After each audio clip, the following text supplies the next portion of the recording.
Hey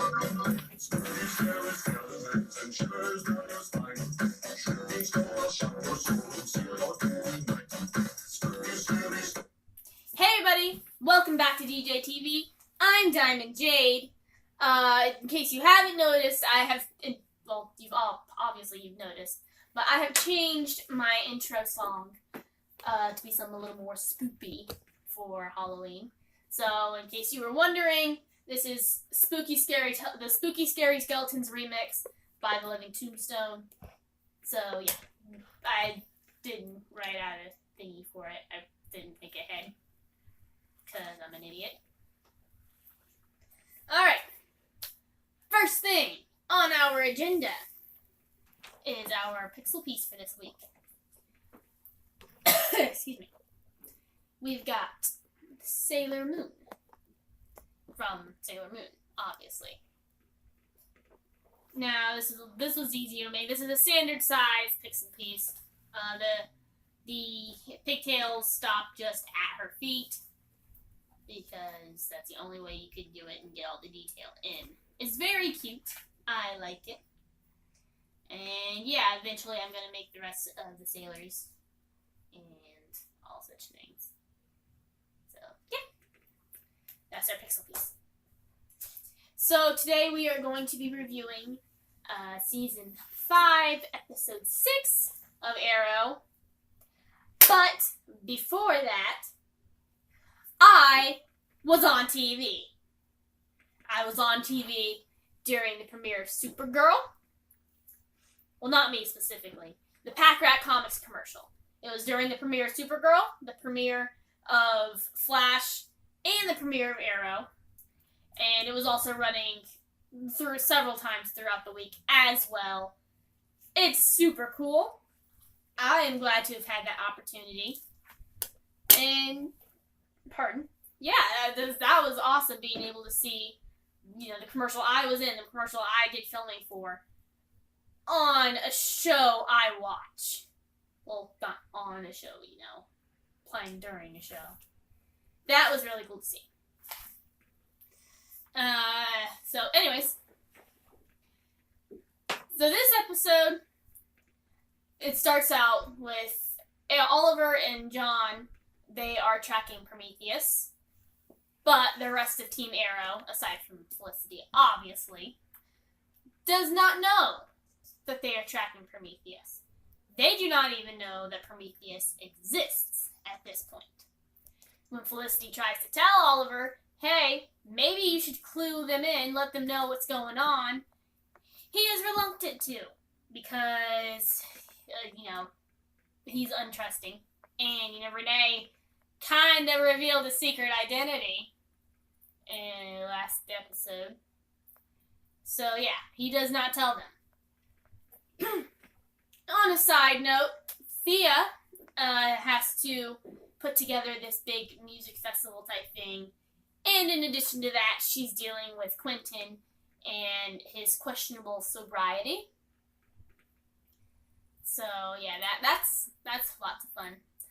She tries to tell him to go to Alcoholics Anonymous. Cannot talk. Basically to AA and get some help. And he says that you cannot help someone who does not want to be helped. Which is very true. But we learn he didn't just fall off the wagon. He never actually got on the wagon. He never stopped drinking. Somebody give this poor man a hug, okay? Dang. Probably the most upsetting scene in this whole episode would be when there's a mom. She's just sleeping up her living room, and a throwing star goes right into her neck. And then the throwing star killer is then broadcasted all over the news. You think they could have come up with more? I keep shaking all over. You think they could have come up with a more creative name than the throwing star killer? I don't know. That's why you need Cisco. Cisco would give him a good name. Cisco would be like, I'm gonna call you Starboy. I don't know. That's why I'm not Cisco. I cannot come up with names for the life of me. Anyways, where was that? Right.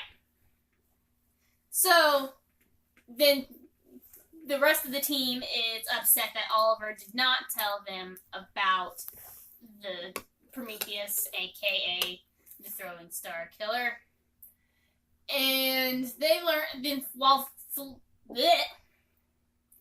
Felicity has been coming up with an algorithm to try and figure out who the next victim can be, the rest of the team, Ariel, learns about Oliver's past, because the connection is like, it's kind of like the opposite, pardon, of the list that Oliver had, of, everybody who failed the city and all such things. So they learn of his past and how he was at one point in time a serial killer. And they get upset. They don't trust him anymore. It's a whole big issue. I mean, I'd be a little upset if I learned that somebody I had trusted had been a killer at one point in time. But John Diggle is there. He's the ultimate bro, ultimate best friend. He deserves better. I will protect him with my life. He's trying to talk to Oliver, tells him that how they now had no idea that he was a killer at one point in time, which shows how much he's changed. And, it's very heartwarming stuff there. Which, that is a good note. That is a good thing to, think about, hey, they didn't have any idea of what you were because you changed that much. So, yeah. Felicity has been trying to get my voice. I'm sorry. Felicity had went to her boyfriend Bill in the police department to try and get one of the throwing stars from the murder of that mom. And she says that one of her friends was involved. He calls her out on her obviously bullcrap lie. But he leaves the evidence bag there.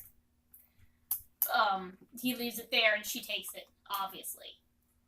And upon testing on it, she learns that it is made out of the same stuff that Oliver's arrows were. So likely what had happened was that the Prometheus I'm just going to call him the Throwing Star Killer because that's what they've been calling him. Throwing Star Killer had somehow managed to get a hold of all of Oliver's previously shot arrows, take the arrowheads off, and melt them down into weapons, which is pretty cool in my opinion. That's really a nifty way when you, take your nemesis' weapons and make your own weapons out of them. That is so extra. I love it. Excuse that beep. I'm sorry about that. Where was I going with this? Alright. Melts it down, which shows he somehow has access to the, evidence department in Star City Police Department. So they've gotten a little bit of information, but not enough to help them at all in the slightest. Thea manages to get the music thing up, the music festival up and going. Oh, I mentioned, I forgot a whole piece there. Freaking, one of the people the Throwing Star Killer targets is a subway operator.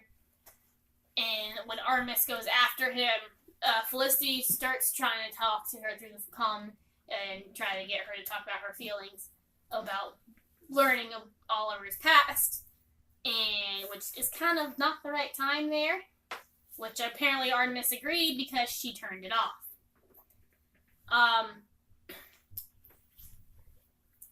What was it? Right. And of course, as soon as she turns off the comm, that's when he decides to attack. And there's a bomb. The thing's gonna blow.